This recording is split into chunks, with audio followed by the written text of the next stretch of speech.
Hey, what's going on, everyone? This is Terrence here with 1010 Studios, coming to you with a quick little product review. Just going to be talking about some things that we come across in regards to audio, engineering equipment, or just audio equipment technology for film, for audio production, whatever it might be. Just to give you the rundown of how we think it can be used in your day-to-day professional or pro audio setups. Musicians, audio engineers, TV, video, film, things like that. So first things first, all the products that we talk about, we have purchased. Now, if at some point in time there is a point where we do get a product sent to us, we will disclose that and let you know, and we will still give you an unbiased review on that product with everyday testing that we might do. Starting off first, there's a couple things we're going to be talking about in the future, but here today, we're going to be talking about in-ear monitors. You have a style like this here. We have a half rack mount type unit. You got the big old antenna, things like that, 1/4 inch, or TRS connections going in, which are more usually like a permit thing. You have a receiver like this here. We won't be talking about this particular unit for review today, but we may in the future. And then you have some of the more compact stuff like this. This one is made by a company called Xvive. I'm sorry, I'm not getting in the frame here. I'm trying to check it out. Xvive. This one is small and compact, and this is what we're going to be reviewing here today. Now, I'm going to talk about some things that I like about it without going into too much to the specs. I'll leave some sort of information in this video to find the specs for those who might be interested in that.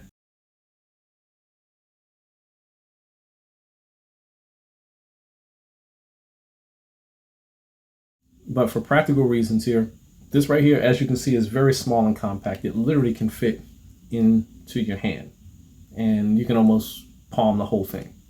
So compact is definitely great.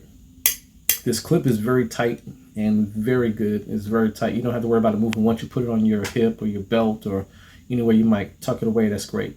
What I don't suggest is you putting it into a pocket or anything that's going to be able to rub up against it, and I'll tell you why in just a few moments. So generally speaking, you got your headphone jack right there. You got your on-off switch that turns it on and off. And then you also have your channel selector. This works on 2.4 gigahertz Wi-Fi frequencies. And then you have your volume selector or your volume control. Now, the reason why you don't want to put it in your pocket is because this knob itself can easily be raised or lowered without much effort at all. And that's the reason why you don't want to put it in your pocket. There's been a number of times where I have it on my belt, and I might rub my arm in that direction and it'll raise the volume up dramatically or lower dramatically depending upon how I'm moving my arm. So that right there can be changed, I hope, in the next version of something like this to minimize that being so easily changed. So just be cautious about that if you're going to use this. This is made very well, very solid. It doesn't feel like it's going to break. I mean, it's pretty much metal on the front and a little bit of plastic here on the front side itself. I guess for some of their equipment, they don't want to have it to be totally enclosed or all metal, but this is a great build. Now the transmitter itself, very simple. You have the XLR connection for audio, and then it comes with a 1/4 inch adapter as well. So if you want to put it into a headphone jack, you got to push it real hard for it to click, and that's pretty much the size of it itself. So just a little bit bigger than your hand, just a tad bit.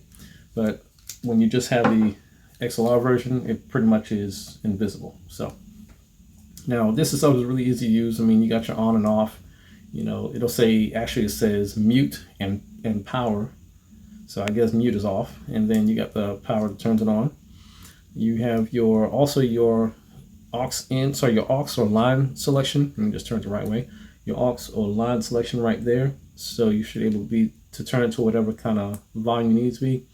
Now, battery life, give or take 4 to 6 hours, give or take. I haven't really measured it, but just by guesstimations, about a good 4 to 6 hours. So depending upon the length of your event, you should be good, especially for rehearsals, be fine, charged up. It takes about maybe 2 or so hours to charge, give or take. And it'll last you a good 4 or more hours based upon your usage. Volume is going to be a difference. The more you push, the less it's going to work in regards to timing. I've noticed the receiver tends to get lower faster than the transmitter. I guess because it's at a constant, transmission, it's not really a difference. but if you turn the volume up or down, it's going to probably impact on how much battery life you're going to have overall. One thing I would definitely request from them, if you notice on this adapter here, it's only a mono adapter. I actually bought a stereo adapter to see if I can get stereo sound out of it. Didn't quite work. Silly me. I should have read the specs, I guess, more carefully. But this does not put out stereo. So if anything, I would ask if there's a stereo version that can be made for this that gives you left and right, that gives you an actual real sound, that be included in the next version of this kind of product. Other than that, it's a great product. It works very well. It's very easy to use. It comes in a nice bag here with their name on it, and you actually get a splitter charger cable with it. And I mean, that's pretty much it. It's a good product to work with, good product to use, and it's very easy to use. I mean, you don't have to know anything. Just charge it up, plug it in, channel selection, turn it on, adjust the volume to your liking, and you're off and running to the races. My biggest recommendation is get some good in-ear headphones to give you the right sound. I got 2 pair here that I've been using with it. So this is what I use for just like at home, just kind of kicking around. And then I have these here that I use out in the field, on shows or events, things like that I have to use it with. Just because this one has a few more drivers than this one. This one has 2 drivers. I believe this one has 4 drivers, just to give me some more accurate sound, I guess you can say.